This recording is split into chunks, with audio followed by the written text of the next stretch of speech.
అదే RTV app వార్తల్ని క్షణాల్లో చదివే అవకాశం ఉంటుంది. ఒక న్యూస్ పేపర్, ఒక టెలివిజన్ ఛానల్ మీ చేతుల్లో ఎప్పుడూ ఉంటాయి. గ్రామ స్థాయిలో రెవెన్యూ సేవలను మరింత పరిపుష్టం చేయాలని తెలంగాణ ప్రభుత్వం నిర్ణయం తీసుకుంది. ఇందుకు గాను క్షేత్రస్థాయిలో జూనియర్ రెవెన్యూ ఆఫీసర్లను కూడా నియమించాలనే కీలకమైనటువంటి నిర్ణయం అయితే తీసుకుంది. ఇప్పటికే దీనికి సంబంధించి CCLA కమిషనర్ కూడా కలెక్టర్లకు ఉత్తర్వులు విడుదల చేశారు. క్షేత్రస్థాయిలో గతంలో పనిచేసినటువంటి VROలు, VRAల అభిప్రాయాలను కూడా అడిగి తెలుసుకోవాలని చెప్పి ఆదేశాలు కూడా జారీ చేశారు. ఈ నేపథ్యంలో VROలు, VROల్లో కూడా ఆశాభావం వ్యక్తమవుతుంది. గడిచిన కొంతకాలంగా పూర్తిగా తమ క్యాడర్కు సరిపడా ఉద్యోగాల్లో తాము స్థిరపడలేదని చెప్పి చాలా మంది కూడా ఆందోళన వ్యక్తం చేస్తూ వచ్చారు. కానీ ప్రభుత్వం తీసుకున్నటువంటి నిర్ణయం పట్ల వారంతా కూడా సంతృప్తి వ్యక్తం చేస్తున్నారు. ప్రభుత్వానికి కృతజ్ఞత కూడా తెలుపుతున్నారు. ప్రస్తుతం మనకు అందుబాటులో గ్రామ రెవెన్యూ అధికారుల సంక్షేమ సంఘం అధ్యక్షుడు ఉపేందర్ ఉన్నారు. ఆయనతో మాట్లాడదాం. సార్, ఎట్లా అనిపిస్తుంది? ప్రభుత్వం ఎప్పటి నుంచో ఈ ఆలోచన చేస్తుందని అందరికీ సమాచారం ఉంది. కానీ ఇప్పుడు అధికారికంగా ఒక ఆదేశాలు కూడా వెలువడుతున్నటువంటి సిచ్యువేషన్ కనిపిస్తుంది. మీరు ఎటువంటి ఆశాభావం, అభిప్రాయం వ్యక్తం చేస్తారు?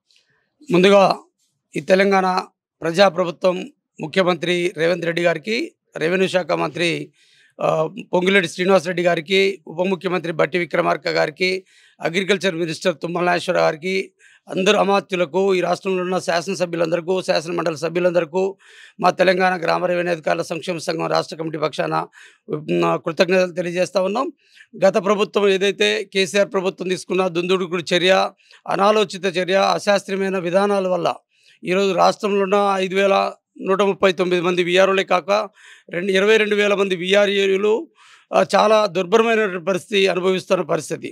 అంతేకాదు సమస్త ప్రజలు ఈరోజు రెవెన్యూ పాలన కుంటుబడి ప్రజలు కూడా సమస్యల పరిష్కారం కాక ఎంతో ఇబ్బంది పడుతున్నటువంటి పరిస్థితి. ఈ రాష్ట్రంలో 70 లక్షల మంది రైతులు, 50 లక్షల మంది రైతులు ఈరోజు భూబాధితులుగా ఉండి ఇబ్బంది పడుతున్న నేపథ్యంలో ఈ తెలంగాణ ప్రజాప్రభుత్వం తీసుకున్న నిర్ణయం హర్షించదగినటువంటి నిర్ణయం.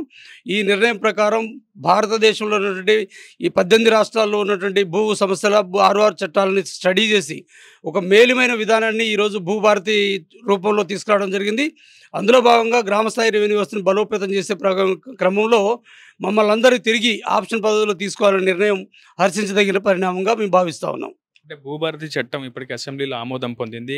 అయితే గతంలో మీరందరినీ కూడా ఇప్పుడు తీసుకోవడానికి కొంత అభిప్రాయం తీసుకున్నటువంటి పరిస్థితి ఉంది. అయితే దీనికి సంబంధించి కొంత నిబంధనలు కూడా బయటకు వస్తున్నాయి. ఒకవైపు గ్రాడ్యుయేషన్ చదివినటువంటి వ్యక్తులనే మళ్ళీ తిరిగి జూనియర్ రెవెన్యూ ఆఫీసర్లుగా తీసుకోవాలన్న కొన్ని అభిప్రాయాలు కూడా వ్యక్తమవుతున్న నేపథ్యంలో అసలు మీరు ప్రభుత్వానికి ఎటువంటి విజ్ఞప్తులతో ముందుకు వెళ్తారు?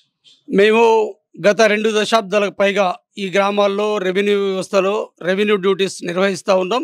మాకు అపారమైన పరిజ్ఞానం కలిగి ఉన్నాం. విధులు, బాధ్యతల పట్ల, రెవెన్యూ చట్టాల పట్ల, రెవెన్యూ చట్టాలు 130కి పైగా ఉన్నాయి. వాటన్నిటి మీద కూడా పరిపూర్ణమైన అవగాహన ఉంది. అట్లాగే రెవెన్యూ టెస్టులు 1, 2, 3, CPC, CRPC, Indian evidence act, అట్లాగే సర్వే ట్రైనింగు, అకౌంట్ టెస్ట్ 8 కూడా పాస్ అయి ఉన్నాం. రెవెన్యూ విధులపై అపారమైన పరిజ్ఞానం కలిగి ఉన్నాము. ఆనాడు నియామకమైనప్పుడు కూడా ప్రభుత్వం యొక్క నిబంధనలకు లోబడి, జీవోలకు లోబడి మేము నియామకమయ్యాం. ఈరోజు అపారమైన పరిజ్ఞానం కలిగి ఉన్నాము. ఒక స్వార్థపరుడు, నిరంకుశవాది అయినటువంటి కేసీఆర్ ఈరోజు తన యొక్క స్వార్థాన్ని మనసులో పెట్టుకొని మా వ్యవస్థపై దుష్ప్రచారం చేసి, మమ్మల్ని అబాస్పాలు చేసి, అవమానాలకు గురి చేసి, ఆందోళనకు గురి చేసి తీవ్రంగా నష్టపరిచాడు. ఈరోజు తిరిగి మళ్ళీ డిపార్ట్మెంట్ తీసుకోవడానికి మాకు ఎటువంటి కొనవానాలు తీసుకోవాల్సిన అవసరం లేదు.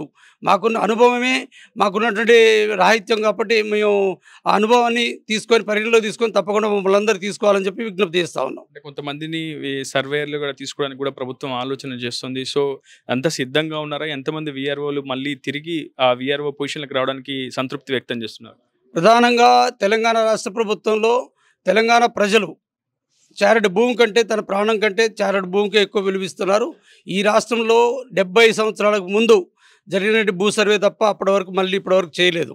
ఎన్నో భూములు కమతాలుగా మారిపోయినాయి. భూ వివాదాలు పెరిగిపోయినాయి. దానికి తగ్గట్టుగా సమగ్ర భూ సర్వే చేయాలని మేము 2 దశాబ్దాలుగా ప్రభుత్వాన్ని వేడుకుంటా ఉన్నాం. భూ సమస్యలు మాత్రం గ్రామస్థాయిలో విపరీతంగా ఉన్నాయి. వాటన్నిటిని పరిష్కారం చేయాలంటే ఈ రాష్ట్రంలో ఉన్న 10,954 గ్రామాలకు ప్రతి ఒక్క VRO నియామకం చేయాల్సిందే. దాని ప్రకారం ప్రభుత్వం కూడా నియామకం చేస్తూ ఉంది. కాబట్టి ఈరోజు మమ్మల్ని అందరూ తీసుకోవాలని ఆప్షన్ ఇచ్చారు.